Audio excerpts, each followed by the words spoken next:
Assalamu alaikum rahmatullahi wa barakatuh. Hope you're doing well. I would like to continue our deep dive into the Jehovah's Witness version of the Bible. We are going in order, so now we are in 1 Samuel chapter 17, picking up on verse 1. Let's begin. And if you hear the kids giggling and laughing, they're having a grand old time with their toys. So forgive me.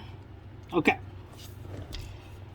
And the Philistines went collecting their camps together for war. When they were collected together at Socoh, which belongs to Judah, then they took up camping between Socoh and Azekah in Ephes-Dammim. As for Saul and the men of Israel, they collected themselves together and took up camping in the low plain of Elah. And they went drawing up in battle formation to meet the Philistines. And the Philistines were standing on the mountain on the side, and the Israelites were standing on the mountain on what side? On the mountain on that side, with the valley between them. And a champion began to go out from the camps of the Philistines, his name being Goliath, from Gath. His height began 6 cubits and a span, and there was a helmet of copper on his head, and he was clad with a coat of mail of overlapping scales, and the weight of the coat of mail was 5,000 shekels of copper. And there were greaves of copper above his feet, and a javelin of copper between his shoulders. And the wooden shaft of his spear was like the beam of loom workers.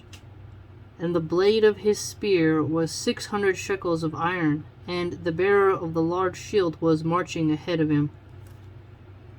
Then he stood still and began to call to the battle lines of Israel and say to them, "Why do you come out to draw up in battle formation? Am I not the Philistine, and you servants belonging to Saul? Choose a man for yourselves, and let him come down to me. If he is able to fight with me, and he does strike me down, we must then become servants to you. But if I myself am a match for him, and I do strike him down, you must also become servants to us, and you must serve us." And the Philistines went on to say, "I myself do taunt the battle lines of Israel this day. Give me a man, and let us fight together."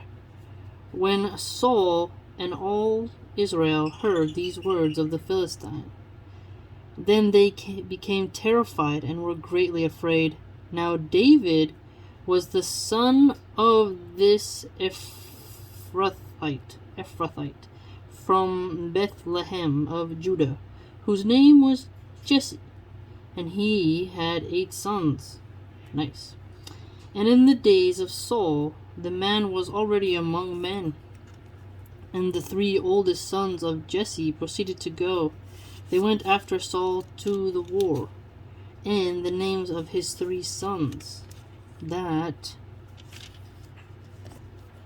went into the war were Eliab, the firstborn, so we have Eliab, and his second son Abinadab, and the third Shammah, and David was the youngest. Okay, so David's the youngest.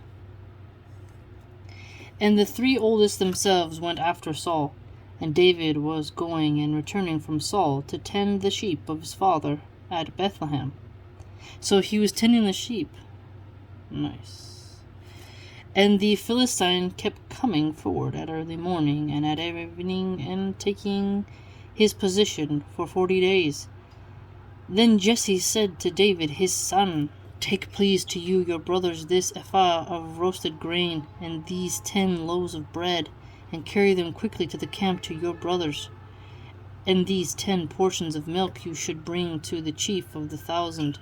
Also you should look after your own brothers as regards their welfare, and a token from them you should take. Meantime Saul and they and all the other men of Israel were in the low plain of Elah, fighting against the Philistines. Accordingly David got up early in the morning and left the sheep to the keeper's charge, and picked up and went just as Jesse had commanded him. When he came to the camp enclosure, the military forces were going out to the battle line, and they raised a shout for the battle. And Israel and the Philistines began drawing up battle line to meet battle line. Immediately David left the baggage from off him to the care of the keeper of the baggage, and went running to the battle line. When he came, he began asking about the welfare of his brothers. While he was speaking with them, why, here the champion, his name being Goliath, the Philistine from Gath, was coming up from the battle lines of the Philistines, and he began speaking the same words as before, and David got to listen in. As for all the men of Israel, on their seeing the man, why, they went fleeing on account of him, and were very much afraid. And the men of Israel began to say, Have you seen this man that is coming up? For it is to taunt Israel that he is coming up. And it must occur that the man who strikes him down, the king will enrich him with great riches, and his own daughter he will give him, and the house of his father he will set free in Israel. Oh, that sounds like a nice reward, if I don't say so myself.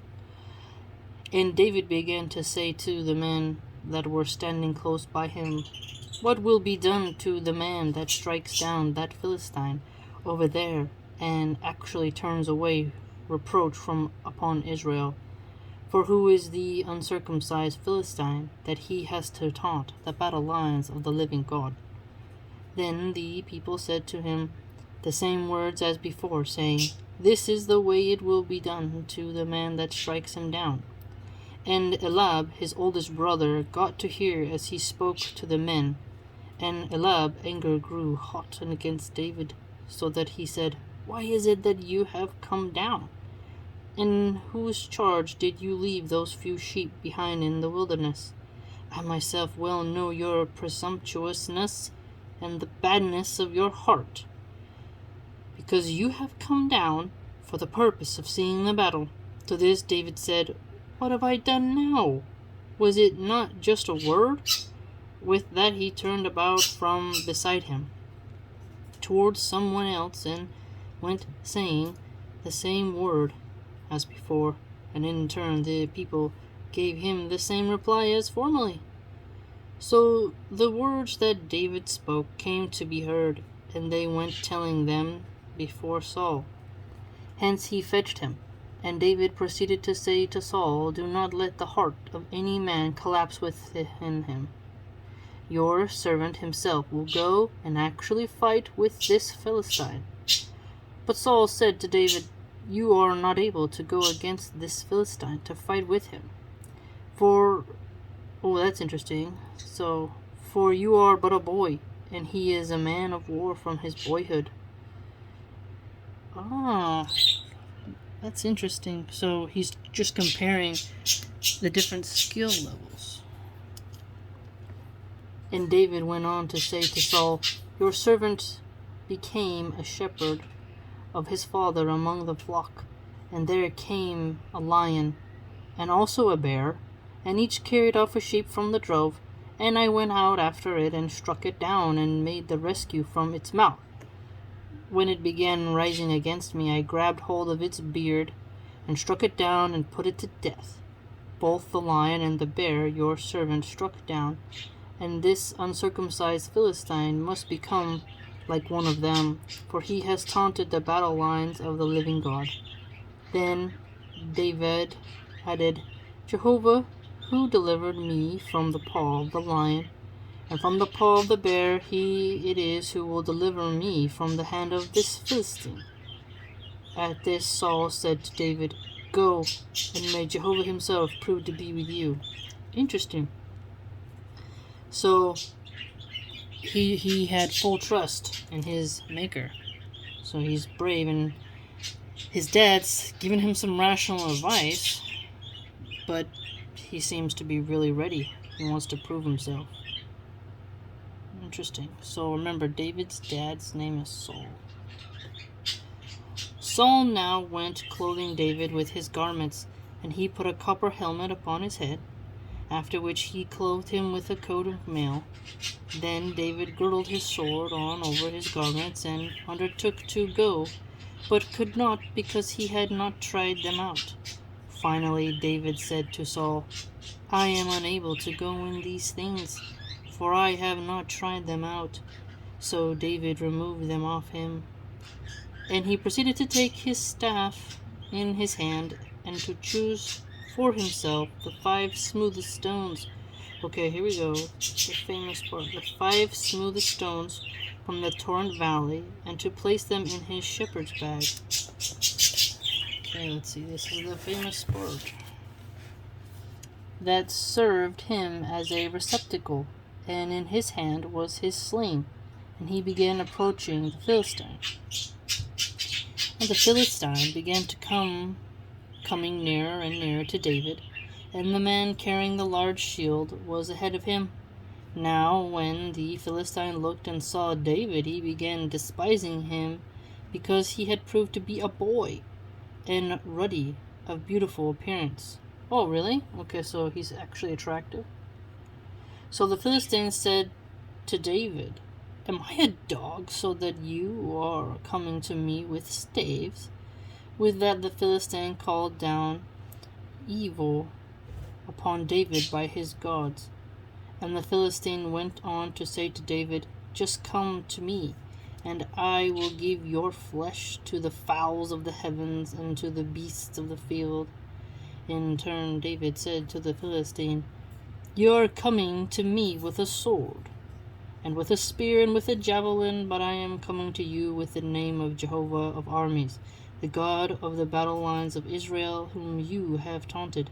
This day Jehovah will surrender you into my hand, and I shall certainly strike you down and remove your head off you. So look at beheading. Some people think that Christians never beheaded, but here you see that he's willing. And I shall certainly give the carcass of the camp of the Philistines this day to the fowls of the heavens and to the wild beasts of the earth. And people of all the earth will know that there exists a God belonging to Israel. And all this congregation will know that neither with sword nor with spear does Jehovah save, because to Jehovah belongs the battle, and he must give you men into our hand. And it occurred that the Philistine rose and kept coming and drawing nearer to meet David. And David began hurrying and running toward the battle line to meet the Philistine. Then David thrust his hand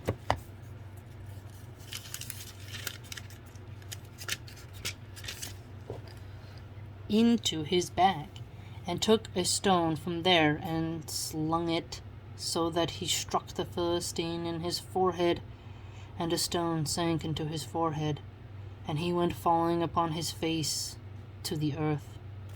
Okay, so we got boink. He's out. So David, with a sling and a stone, proved stronger than the Philistine, and struck the Philistine down and put him to death. And there was no sword in David's hand. And David continued running and got to stand over the Philistine. Then he took his sword and pulled it out of its sheath and defiantly put him to death when he cut his head off with it. Oh, I didn't remember that. So David beheaded Goliath. And the Philistines got to see that their mighty one had died, and they took to flight. And that the men of Israel of Judah rose and broke into shouting, and went in pursuit of the Philistines clear to the valley, and as far as the gates of Ekron. And the fatally wounded of the Philistines kept falling on the way from Sharaim, both as far as Gath and as far as Ekron. Afterwards, the sons of Israel returned from haughty pursuing the Philistines, and went pillaging their camps. Then David took the head of the Philistine and brought it to Jerusalem, and his weapons he put in his tent. Wow, so he got to keep some of the booty. Now, he was able to travel with the head. Think about how the smell, right? You conquered your enemy. He was a stout enemy, and you were able to go through that process of taking the head off and not vomiting and being bold, and then putting it in a bag and traveling with it. Now at that moment that Saul saw David going out to meet the Philistine, he said to Abner, the chief of the army, "Whose son is the boy?" Abner. To this Abner said, "By the life of your soul, O king, I do not know at all." So the king said, "You inquire whose son the lad is." Accordingly, as soon as David returned from striking. Now, one thing in particular is that you see they're very curious who this guy is. So this shows David's kind of someone in the background, because they don't really know who he is. Accordingly, as soon as David returned from striking the Philistine down, Abner proceeded to take him and bring him before Saul with the head of the Philistine in his hand. Saul now said to him, "Whose son are you, boy?" To which David said, "The son of your servant Jesse, the Bethlehemite." Wow, okay, excellent. That was Samuel, chapter 17. So, one of the most famous stories of the Christians, David and Goliath. You can see how formidable Goliath was, how they described him, how his father tells him, "You're not able to go against the Philistine. He's been tried and tested in war. You're but a boy. He's a shepherd boy."